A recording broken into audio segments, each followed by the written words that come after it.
আবুধাবির স্বনামধন্য golden group of কোম্পানির নতুন প্রতিষ্ঠান উদ্বোধন উপলক্ষে খতমে কোরআন মিলাদ ও দোয়া মাহফিল অনুষ্ঠিত হয়েছে।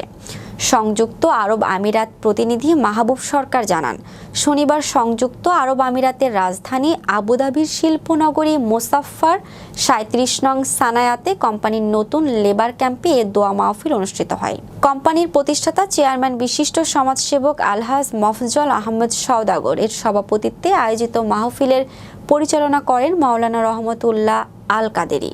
এতে অতিথি হিসেবে শুভেচ্ছা বক্তব্য রাখেন বিশিষ্ট ব্যবসায়ী আলহাজ মাহবুবুল আলম, তরুণ ব্যবসায়ী মোহাম্মদ রবিউল হাসান তালুকদার, সংগঠক মোহাম্মদ সালাউদ্দিন প্রমুখ।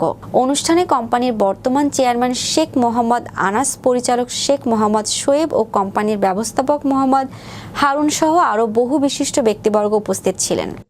আল্লাহ এবং আল্লাহ রসুলকে যিনি রাজি করতে পারছে ওইটা কামিয়াবি।